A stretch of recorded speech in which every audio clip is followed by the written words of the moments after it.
Alright, quick response video, so I won't even bother with the intro. Okay, just wasted time. So I'm going to try to make a quick video for the icansciencethat guy. So we were talking about proof of kinetic energy, and I brought up the fact that you can't do this 25 times the fuel equals 5 times the velocity nonsense. It doesn't happen in the real world. So I use cars as an example. And so then he goes through a whole thing about transmissions and gear ratios and torque versus power. All mush. Anyway, so then I suggested electric cars. Okay, simple enough. So he happens to have an electric car. And so instead of just saying, oh yeah, I've noticed, I can tell how much fuel I'm using. I can drive a mile at 10 miles an hour. I could drive a mile at 50 miles an hour. And I can make the comparison. But no, nothing like that. Just more gibberish about braking and this and that. All kinds of nonsense, but nothing on the subject. And so it's just really irritating because it's testable. So go ahead and test it. You can test it with an electric drill. You can test it with almost any electric motor. I mean, it's just silly for somebody who's been involved in physics or mechanical experiments to have to argue this point that now electric motors proportionally consume electricity. It's not at any 25-to-5 ratio. Anyway, so I thought I would talk about the ballistic pendulum. So I'll try to make a 5-minute video and see if he can just deal with this subject. And so it also came up with the other guy. So because it really is a proof. It's the end of the story, really. All right, so you have the projectile. Let's say we're going to use a bullet as an example. We'll say it has 2,000 joules. But of kinetic energy, but it only has 2, joules of momentum, of MV. And so it goes into the pendulum, and almost all the 2 joules is collected. It's going to be a little bit less, so we'll say whatever 1.9 joules will be in the ballistic pendulum. And they're claiming the other 1,999 joules, well, 1998. So 1998 joules are in heat. Now, the simple argument I have made over and over again is that you can't do both things. You can't conserve the momentum as linear motion in the pendulum and create energy going out into space as heat. You can't do both things. These are essentially, the little heat is like little bowling pins. It's like little objects that have collected the energy. They now have it. So just like when friction absorbs your energy, you roll a ball and it stops moving. It stops. It stops. Okay? And why does it stop? Because all of its energy is now in the ground. That's why it stops. It transferred its energy. Well, if I transferred... 1900. Whoa, I hit a button. Shit, I slipped. Come on, put it back on, please. Okay, thank you. I can't do both things. I can't make motion that's going somewhere else and keep the motion over here. This motion can't be in 2 places. The transfers are transfers. You have it, and then you don't have it. It's like you have $10. You can give $1 here, $1 there, $1 there, $1 there. And once you give away the $10, you don't have any dollars anymore. You can't keep the money and spend the money. I mean, the argument's that simple. So I'd just like you to explain, if you're going to claim there's 1900 joules of heat in the ballistic pendulum, they never stick a thermometer in it, by the way, I would argue there's just a tiny fraction. Whatever you're missing in momentum, that's the heat in there. It's not thousands of joules. It's just a couple. It's just a tiny fraction of a couple, frankly. Anyway, but you can't use the energy can't be going 2 places. I can't knock down bowling pins and keep my momentum. Can't do it. Can't knock down 1900 joules worth of bowling pins and then still have my momentum. Can't happen. So that's the simple argument. All right, so that's 5 minutes, right? Yeah, made it. All right, now I'll be more elaborate, because the physicists, they can't watch long videos, because, it's physics. Physics is supposed to be done in 1 minute. Physics is trivial and simple, and it doesn't have any variables. So, you're supposed to just say simple things, okay, and just make declarations like, virgin birth or something. The Holy Ghost says so, and that's all you're supposed. That's physics. All right. So, the simple argument is this MV thing really did work for thousands of years, even when they didn't call it momentum or they didn't call it quantity of motion. People did understand the idea that you're transferring the energy, that one thing's moving, it moves less after you cause something else to move. So, they had a paddle wheel or something. They didn't have to be brilliant physicists to figure out that when they stuck it in the stream lost energy. It wasn't as strong as it was before. It's weaker. It's consumed the energy. It's taken energy out of the stream. Some of its velocity has been used and transferred to the spin of the wheel. All right, so that's the concept, that the energy really does have to move through the environment, and it's always somewhere. It can do something here, and it turns the wheel smashes some hammer, then the hammer creates heat. It's always going somewhere. It's always in the universe, moving somewhere. Every bit of this that I'm doing right now, this energy doesn't stay here. When my fingers stop moving, something else has the movement now. It's gone somewhere else. It's always moving. It's always being just transferred from one object to the other object. And the simple argument, this is all there is there's big things. And you can understand that big things are just made out of little things. Okay, so that's sort of like the gravity argument. And, the simple gravity argument, which is, well, why does it move your mass? Well, because your mass are little consistent bits. And so the reason why something with a small amount of mass, like a feather and a hammer, well, the difference is there's fewer bits to catch the gravity, to be moved by the gravity. So that's why you move at the same speed, is because it's just about how much mass you have is really just telling you how much sail you have. And the mass has to be moved by the force. Well, you can only collect the force based on what mass you have. But it's all made out of these little elements. Nothing happens, to people. Again, I've made this argument, but do you really think an atom moves? Atoms just decide, the electrons and the protons are in arrangements. Do you think the whole atom just says, let's move? Or do you think the force has to be transferred between all the little elements and they all have to agree to move? They all have to be pushed. Each one of the little elements has to be pushed. It has to have a force making it move. So an electron has to push on an electron. Protons have to push on protons. Things have to push on each other, okay, for there to be an emotion. So that's the real universe, is these little tiny things. They're the only thing that's really moving. The atom's a composite. The human being is a composite. It's just a bunch of this little stuff and silly relationships to each other.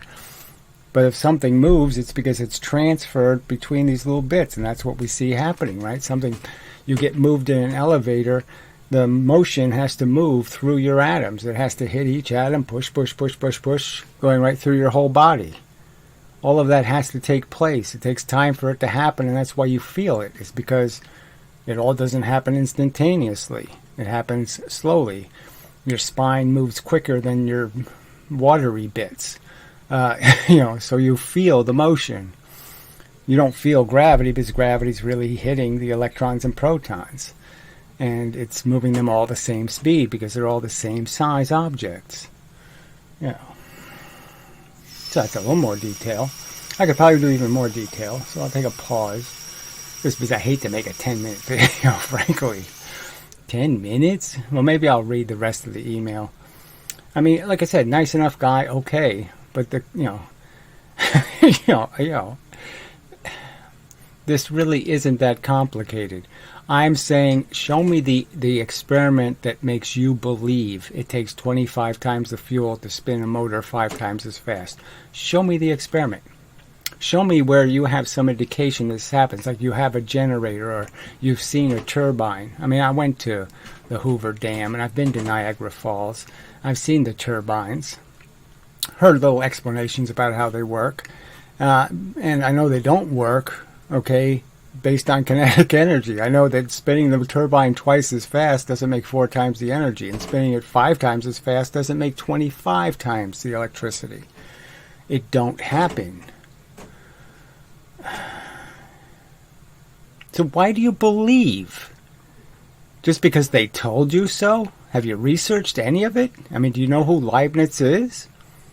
And do you know that he didn't propose anything? Yeah, so I'll make the gravity argument since I've got his attention, maybe. Maybe we even watched all the way to 10 minutes.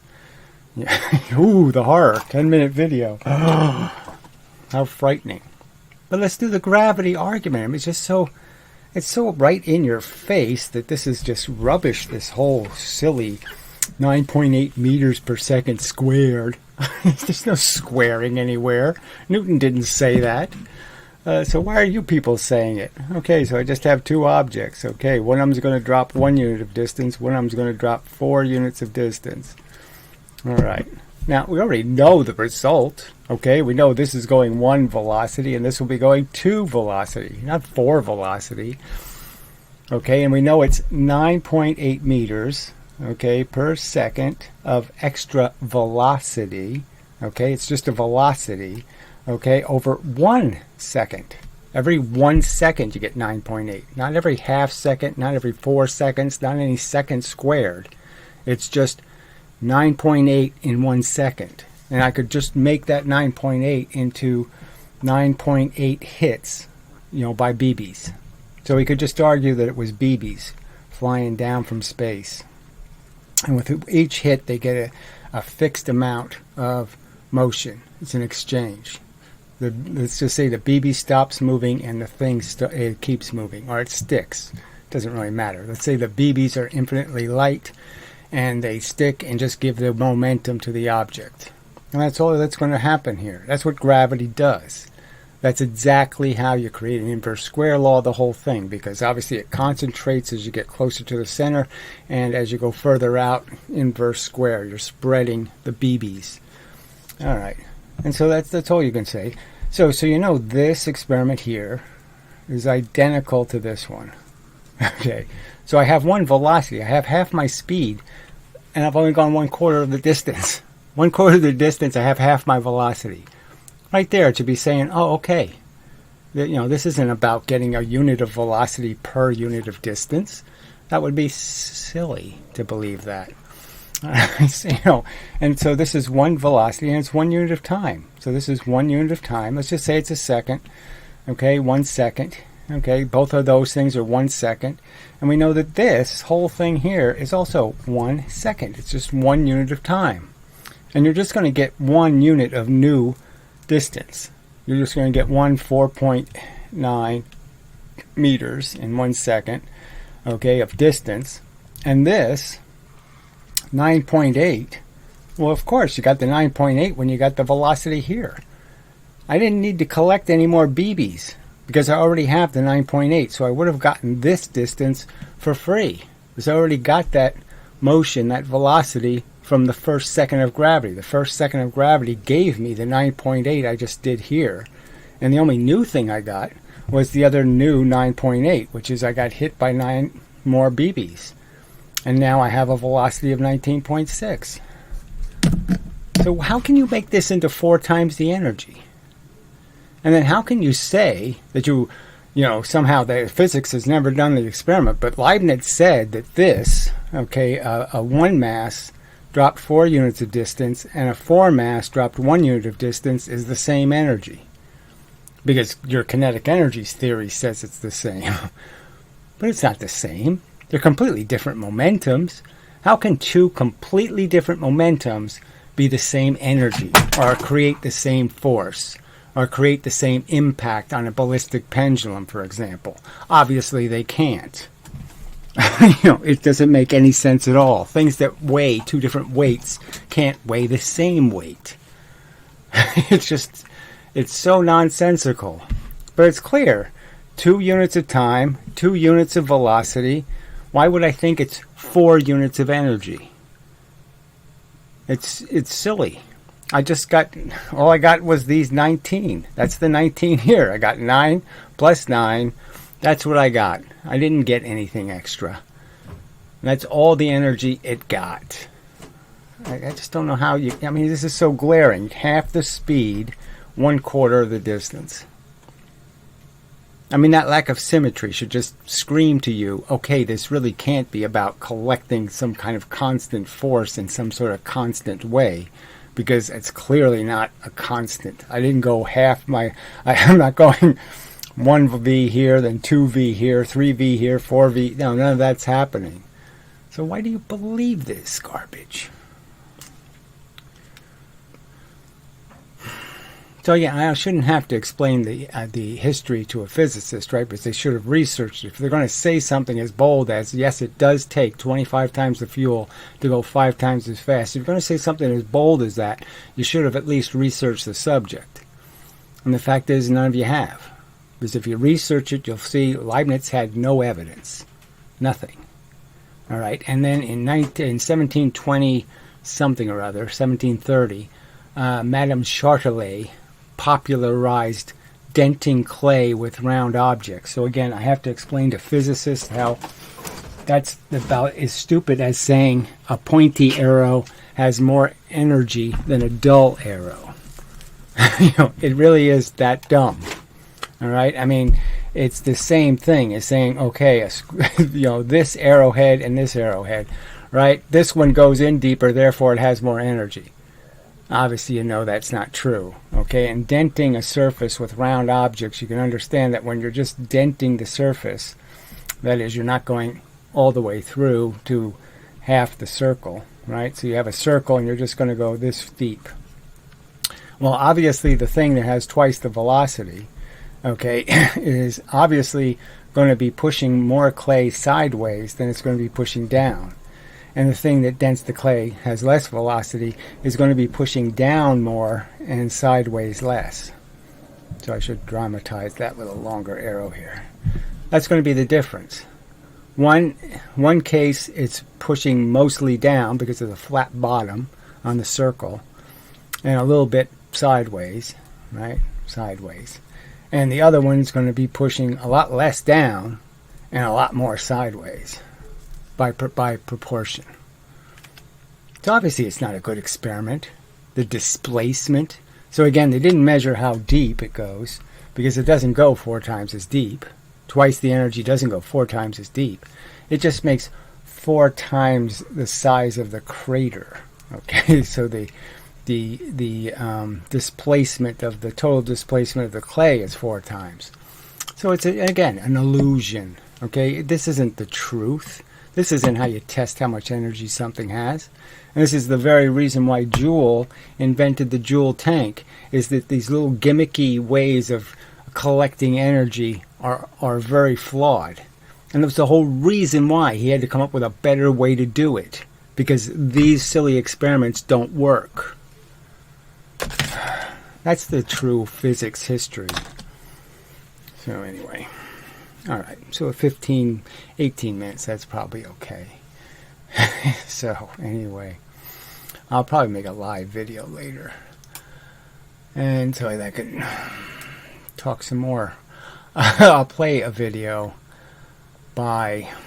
Well, maybe I should do it in this video since I'm on his subject. So that's what I'll do. So there was a video by the icansciencethat guy about Newton and Einstein on gravity, so I thought that ought to be interesting. It's probably about relativity, but obviously I would argue it's probably not going to get to the truth. So, but we'll see. So I'll go find that. Wow, I just realized something. I was paused through the whole video? Oh, I don't want to show this email thing. Yeah, what's that doing here? That's really funny. Okay, so I just played the guy's video and I was paused. I think that's the sad truth. That's really disappointing if that's the actual truth. Well, anyway, okay, so I played this relativity video, and he didn't say anything in it. He's just making this comparison between Newton and Einstein, and he just says that Einstein's theory is backward compatible, when, of course, it's backward compatible because he's already accepted all the premises that are argued, the inverse square law, the fact that it's mass proportional, the effect of gravity, the force affects you proportional to your mass. You're heavy, you collect lots of force. You're light, you collect very little force. These are all things he's already accepted. So, of course, it's backward compatible. The real argument is... So I'll just make the real argument over again. Clearly, the Eddington experiment's a gigantic part of this, and so, as I just did point out, but I wasn't recording, Eddington admitted in his own journal he wouldn't stake his life on these results. He admitted that he got 10% of the data quality. It's a complete rubbish scientific experiment in the sense that, yes, it was a good theory, but it didn't happen in practice. It rained 5 minutes before the eclipse. There was a ton of moisture in the atmosphere. He got terrible results. He was hoping for 10,000 stars per slide. He got 1,000. Terrible degrade. All right, not worthy of a New York Times headline saying Einstein proven right. I mean, obviously not worth that. It's sort of garbage science. Now, ever since the Eddington experiment, they've never had an eclipse good enough. When they had whatever it was, 2019, they had a perfect 12 noon eclipse right over North America, and no professional astronomer did the experiment. They've never even attempted it from space. We're supposed to believe that never has it occurred to a NASA engineer to say, why don't we do the Eddington experiment? It'll only take 5 minutes. It hasn't even occurred to them. I mean, 400 times better resolution, and it hasn't even occurred to them to attempt the Eddington experiment. I mean, it's amazingly garbage science. And so the precession of Mercury, again, the field equations that Einstein created are convoluted, insanely complicated. And you're saying, oh, am I really supposed to believe that this whole thing is about something insanely complicated? So, so Mercury is really close to the Sun. Venus is like here, the Earth is like here, Mars is like here, and then you get the big giant planets way out there. So the trick is that whatever this phenomenon is, you could sort of speculate, oh, it must be local. Because something really close is affected, but nothing else is. So, it makes it kind of obvious that, oh, it's something probably happening in this area, but it doesn't transmit very far. So the simple argument is I could create the simulation. I could do it. Somebody else could do it, but they don't do it. All you have to do is process the sun a little. So if you take the center of the sun's mass, instead of having a precise point, you give it a bit of a wobble. All right, so you just say the sun is got a slight precession in its orbit. I mean, it's spinning a little bit sloppy. That's all you have to do. It's not a big deal. And that's enough to screw up Mercury. And we're talking about 6 feet a year or something. It's not a very big screw up. 6 feet of difference in the orbital path. Okay, it's not much of a difference. And yes, if I do that tiny little precession in the center of mass of the sun, it'll affect Mercury, but it won't affect Venus, and it won't affect the Earth, and it won't affect Mars, because they're all too damn far away. Because it's the inverse square law again. It's the R squared thing. So the wobble won't transmit that far and have any real effect on the Earth and change its precession. It's 6 feet for Mercury. It's, whatever, 1,000th of a millimeter for the Earth. So obviously we're not going to detect that. So that simple explanation does, in my opinion, create a rather complete explanation. It's not missing anything except some sort of exact formulation where I say exactly how much is the sun precessing, the center of its mass. You could just even argue that the sun has two blobs inside of it, two lumps of plasma, and the two lumps of plasma are spinning around each other. I mean, there's lots of ways of creating the phenomenon. And so this whole idea that we have to believe that Einstein has got the right answer with this convoluted math that nobody can do, when no, the obvious answer is he created it on purpose. He was challenged. Eddington told Einstein, well, you could predict Mercury's precession, and that'll do your theory a lot of good. And then Einstein spent 6 months working with a mathematician to contrive the math. So he just contrived it. And that's why it's so complicated. It's because it's all contrived. It's creating this effect.